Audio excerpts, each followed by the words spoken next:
गुरुमुखों, जब यह सुनिश्चित हो गया था कि इस बार मकर संक्रांति 14 जनवरी सन 2025 का शुभ त्यौहार श्री आनंदपुर धाम में मनाया जाएगा और इस समय भी श्री सद्गुरुदेव महाराज जी का कोई श्री प्रयागधाम आने का प्रोग्राम नहीं था, तो श्री प्रयागधाम निवासी गुरुमुख बड़े ही उदास हो गए थे और अंदर ही अंदर उन्होंने अपने सद्गुरु के श्री चरण कमलों में, अपने मालिक के श्री चरणों में, श्री परमहंस दयाल जी महाराज जी के श्री चरणों में विनय की और महापुरुषों की कृपा, उनका अतुलनीय प्यार देखिए कि जैसे ही उन तक सबकी करुण पुकार, सबका प्रेम पहुंचा, तो वे एकदम ही सारा प्रोग्राम चेंज करके श्री प्रयागधाम में इस समय आप सभी गुरुमुखों के सम्मुख विराजमान होकर अपने प्यारे वचनों द्वारा, अपनी लीलाओं द्वारा और अपने पावन श्री दर्शनों द्वारा सभी गुरुमुखों को खूब भक्ति के धन से मालो माल कर रहे हैं।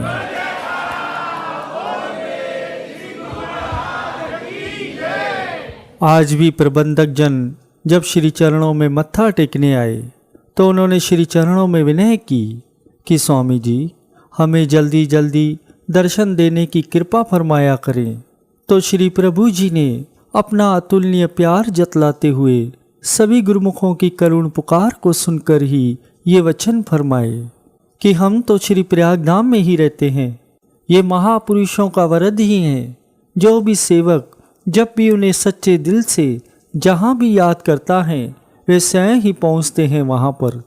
आप सभी का ये अनुभव भी है और हमारे दरबार के श्री अमर ज्योति दर्शन ग्रंथ एवं अमर ज्योति ग्रंथ ये सब में वर्णन भी हैं कि जब जब भी सेवकों ने सच्चे दिल से श्री सद्गुरुदेव महाराज जी को याद किया है तो वह उन्हें दर्शन देने, उनकी मांग को पूरा करने और उनका मान रखने, सेवक का मान रखने, अपने तन पर कितना कष्ट उठाना पड़े, कष्ट उठाकर भी उन्हें खूब भक्ति के धन से मालो माल करते हैं।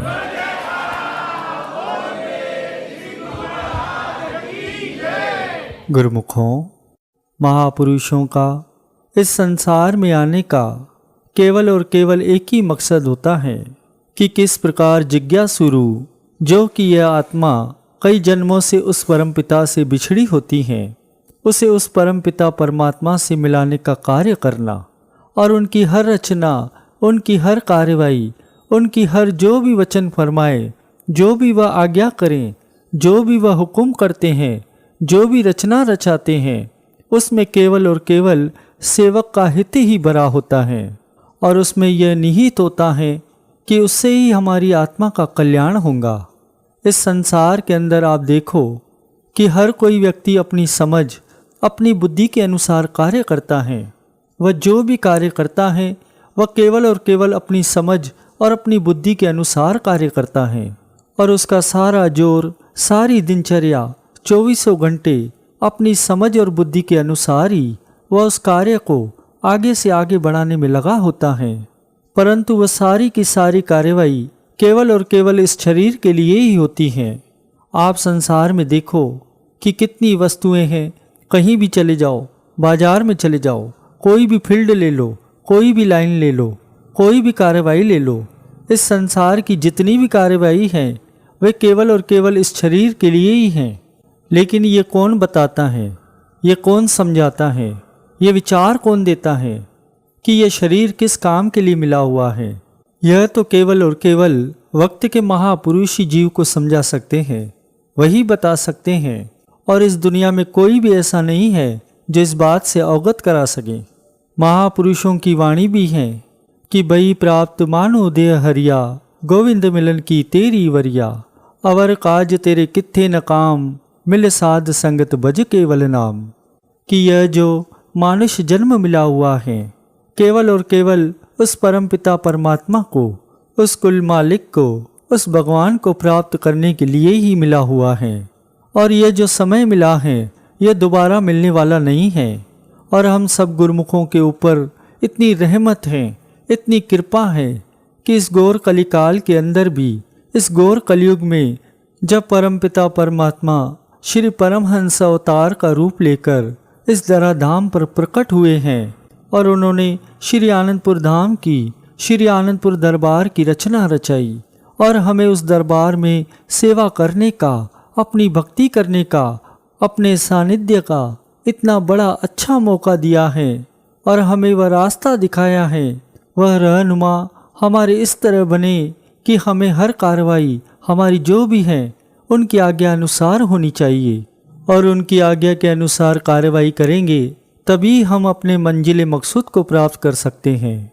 यह बात केवल और केवल वक्त के महापुरुष ही जीव को समझा सकते हैं और इस संसार को देखते हुए वक्त के महापुरुष ऐसी रचना रचाते हैं, ऐसी लीलाएं करते हैं और ऐसे वचन फरमाते हैं कि इंसान जो अपना असली मकसद है उसको जल्दी से जल्दी प्राप्त कर सके।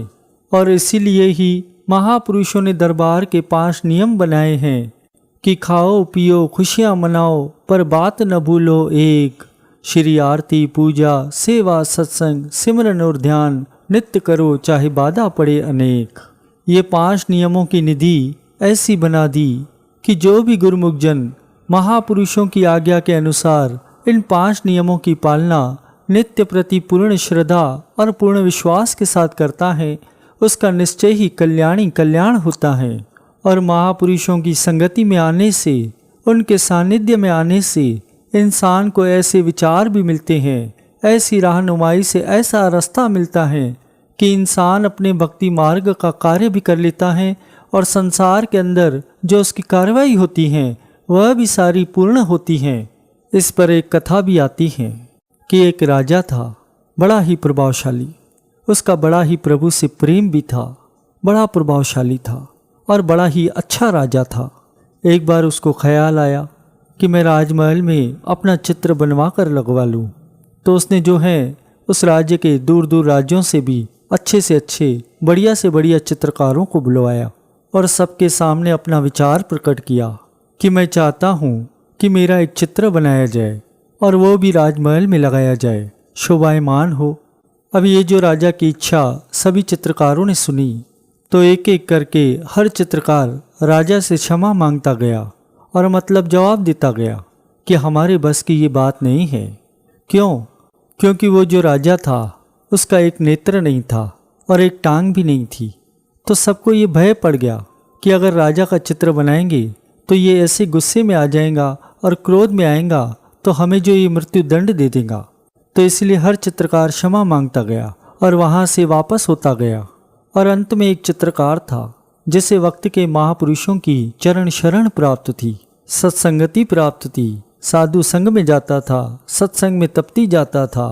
तो जो सत्संग में जाते हैं तो उनके अंदर तो वैसे ही विचार आते हैं कि दुनिया के काम तो अपने आप होते हैं और मालिक की प्रसन्नता जल्दी से जल्दी प्राप्त होती है।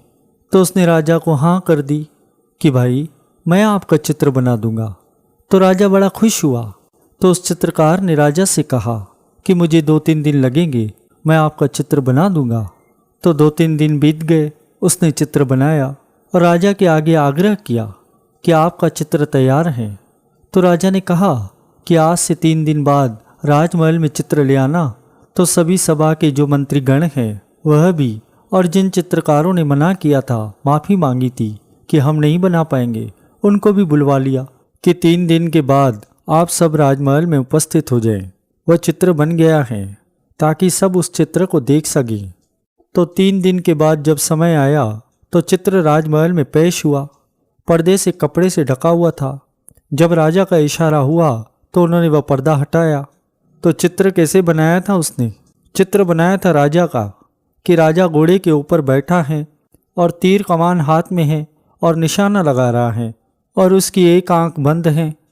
तो यह सुमति, यह विचार उसको सत्संग के द्वारा प्राप्त हुआ और उसने ऐसा चित्र बनाया कि सबने उस चित्र की बड़ी तारीफ करी और उस चित्र को राजमहल में टांगा गया।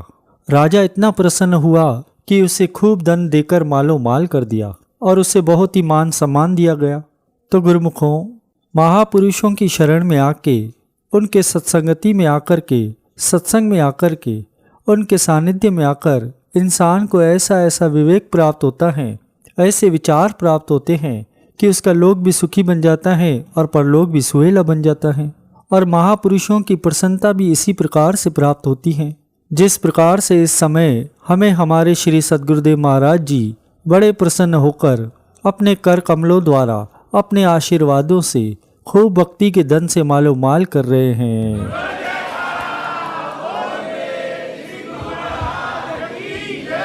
गुरुमुखों, इस घोर कलिकाल के समय को देखते हुए इस समय हमारे श्री परमहंस महाराज जी का जो हुक्म हमें हमारे श्री हजूर सद्गुरुदेव महाराज जी ने सुनाया है, बताया है और सबको ये वचन भी फरमाए कि जो भी गुरुमुख जन श्री आनंदपुर दरबार का अनुयायी है, जो भी गुरुमुख जन वक्त के महापुरुषों के चरण शरण में उनके सानिध्य में आया है, उनके लिए 24 घंटे में से 2 घंटे भजन करना अति अनिवार्य है। और वक्त को देखते हुए उन्होंने हमें छूट भी दे दी है कि चाहे आधा आधा घंटा करके 4 बार करें, चाहे 1 घंटा करके 2 बार करें, लेकिन चाहे तो 5 बार में करें, चाहे 3 बार में करें, लेकिन करना अनिवार्य है। और हम सब गुरुमुख जन महापुरुषों की आज्ञा के अनुसार, उनके वचनों के अनुसार चलते जाएंगे और दरबार के 5 नियमों की पालना और 2 घंटे भजन करते जाएं, तो निश्चय ही हमारा लोक भी सुखी होगा और परलोक भी सुहेला बनेगा और महापुरुषों की कृपा के पात्र भी बने रहेंगे।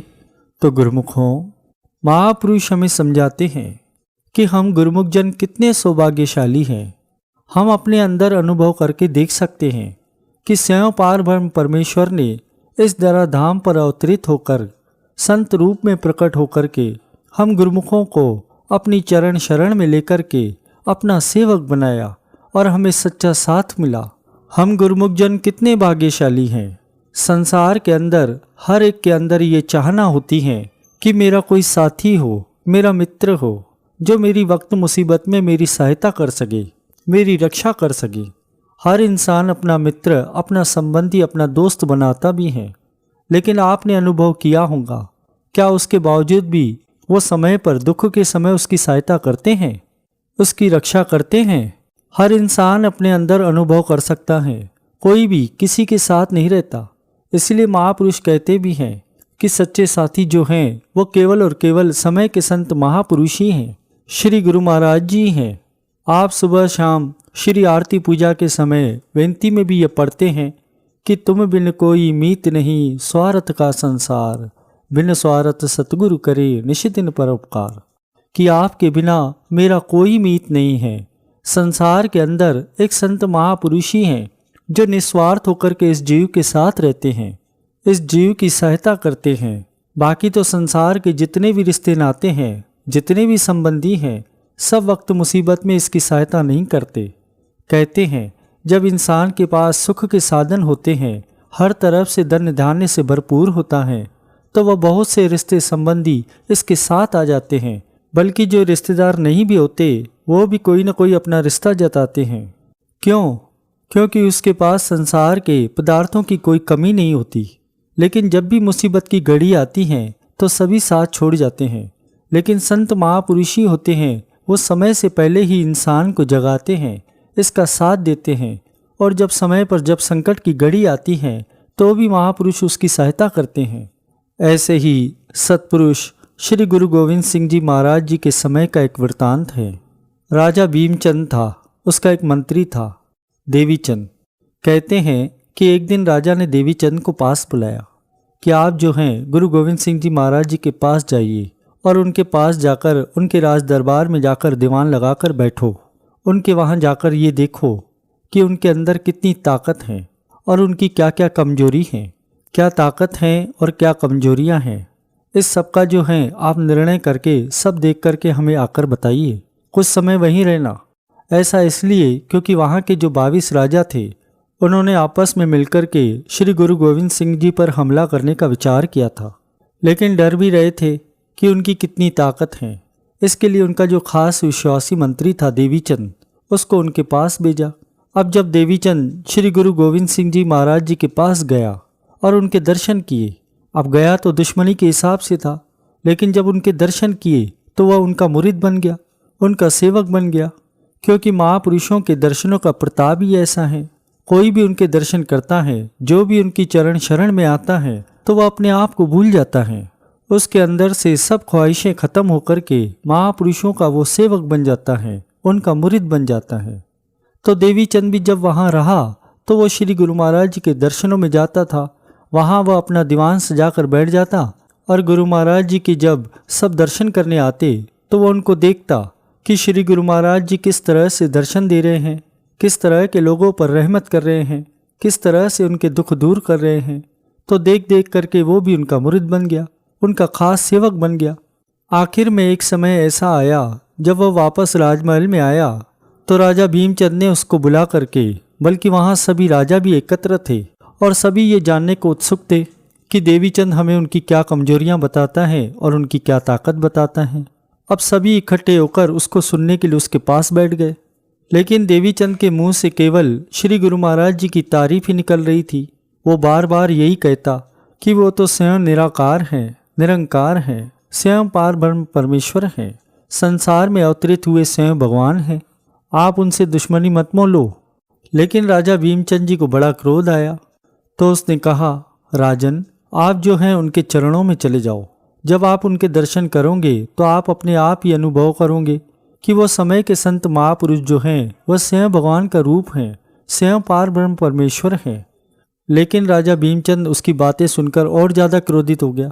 उसने अपने सैनिकों को बुलाया और उनको आदेश दिया कि देवीचंद को जो हैं तुम पहाड़ों पर ले जाओ और इनकी आंखों में गरम गरम सलाखें डाल दो, ताकि जिन आँखों से इन्होंने दर्शन किए हैं वो आँखें ही न रहें, ना वो आँखें होंगी। और जब आँखें ही नहीं होंगी तो पहाड़ों में ये घूम घूम कर ठोकरें खा खा कर अपने आप गिर जाएगा और ये शरीर को त्याग देगा।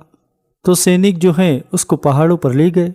ले जाकर के उन्होंने देवीचंद से पूछा कि तुम्हारी आखिरी कोई ख्वाहिश है तो बताओ। तब देवीचंद ने केवल यही कहा कि मुझे सिर्फ 2 मिनट का समय दो, मैं श्री गुरु महाराज जी के चरणों का ध्यान अपने हृदय में धारण कर लूँ, अपनी आँखों में धारण कर लूँ। उन्होंने कहा ठीक है। वो 2 मिनट के लिए ध्यान में हो गए तो उन्होंने सैनिकों ने गरम गरम सलाखों को लाल करके सलाख उनकी आँखों में डाल दिए। जब वो अंधे हो गए तो सैनिक जो हैं वापस चले आए। उन्होंने कहा कि इसको कुछ नज़र तो आएगा नहीं, अपने आप गिर करके पहाड़ों से अपना जीवन खत्म कर देगा। तो वे सारे सैनिक वापस आ गए। इधर गुरु गोविंद सिंह जी जो हैं ऐसे ही जैसे हम अभी श्री गुरु महाराज जी के चरणों में बैठे हैं, इसी प्रकार से ये दर्शन खुले हुए थे। सभी सेवक श्री गुरु महाराज जी के दर्शन दीदार कर रहे थे। तो उन्होंने क्या देखा कि श्री गुरु महाराज जी के चरणों से खून की धारा बह रही है। तो सेवक जो थे वो एकदम हैरान हो गए। वे दौड़े दौड़े श्री गुरु महाराज जी के चरणों में गए और विनय करने लगे कि महाराज जी ये क्या लीला है, ये क्या रचना है। तो श्री गुरु महाराज जी ने उनसे फरमाया कि तुम छोड़ो इस बात को। तो सेवक जन जो हैं मरम पट्टी ले आए। उन्होंने गुरु जी के चरणों पर मरम पट्टी कर दी। और उधर देवीचंद जो हैं जब उठे तो उन्होंने ये देखा कि मैं तो जीवित हूँ, हैरान रह गया।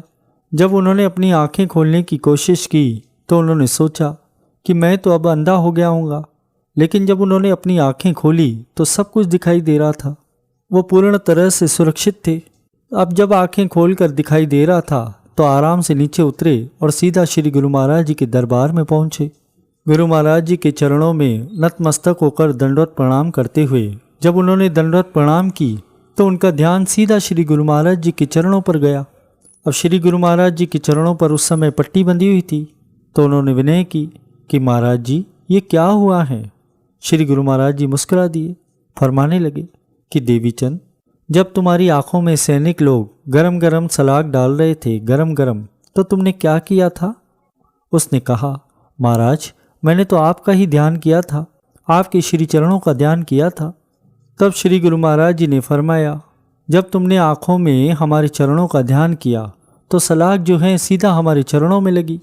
तो जो भी गुरुमुख हमेशा ही हमारा ध्यान करता है, हमारे चरणों का ध्यान करता है, उसके सारे दुख दर्द जो हैं हम अपने ऊपर ले लेते हैं। तो गुरुमुखों हम खुद अनुभव करें कि हम गुरुमुख जन कितने ही भाग्यशाली जीव हैं जो हमें श्री परमहंसों की चरण शरण प्राप्त हैं और हमें जो नित्य प्रति अपने परम पावन श्री दर्शनों से, अपने पावन श्री वचनों से निहाल करते रहते हैं। ये महापुरुषों की हम जीवों पर असीम कृपा ही तो है। और हम गुरुमुखों का क्या कर्तव्य बनता है कि हर समय हम अपने श्री गुरु महाराज जी का ध्यान करते हुए उनको ही अपना सच्चा साथी, सच्चा मीत समझते हुए हर समय उनकी आज्ञा हुक्म में अगर अपने जीवन को व्यतीत करते हैं तो महापुरुष सदा ही हमारे अंग संग रहते हैं। वो खाली इस लोक में हमारे साथ नहीं रहते, बल्कि लोक और परलोक में दोनों जगह हमारे संग साथ होते हैं। तो प्रेमियों, हमारा भी यही धर्म बनता है। जो महापुरुष हमारे लिए अपने ऊपर इतने कष्ट सहन करते हैं, तो हमारा भी ये धर्म है कि उनकी आज्ञा हुक्म के अनुसार अपने जीवन को यदि व्यतीत करेंगे। जो महापुरुषों ने हमारे लिए 5 नियम निर्धारित किए हैं, जो हम रोज श्रवण करते हैं कि हमारे श्री पंचम पातशाही गुरु महाराज जी के मुखारविंद से, उनकी कृपा से ये 5 नियम निर्धारित किए गए हैं। हमारा ये कर्तव्य है कि हम उन नियमों का नित्य प्रति श्रद्धा से पालन करें और साथ में हमारे परम इष्ट देव, परम आराध्य देव श्री 108 श्री तृतीय पातशाही गुरु महाराज जी के समय से ही जो उनके वचनों के द्वारा ये नियम चला आ रहा है, हम गुरुमुखों का कर्तव्य है कि 2 घंटे भजन अवश्य करें। बल्कि वह अपने चरणों में बिठलाकर नाम का जाप करवाया करते थे। तो अभी भी हमारे श्री हाजरा हजूर सदगुरुदेव महाराज जी उन वचनों को याद दिलाते हैं कि हर गुरुमुख का ये कर्तव्य है कि वो 2 घंटे भजन तो करना ही करना है। श्री गुरु महाराज जी का ये हुक्म है, हर गुरुमुख 2 घंटे भजन अवश्य किया करे। यदि हम महापुरुषों के वचनों के अनुसार इन नियमों की पालना करते हैं और 2 घंटे भजन करते हैं तो महापुरुषों की कृपा सदा ही हम पर बरसती रहेंगी और श्री गुरु महाराज जी इसी तरह हमारे दिल में विराजमान हो जाते हैं, जिस तरह इस समय हमारे सम्मुख विराजमान हैं।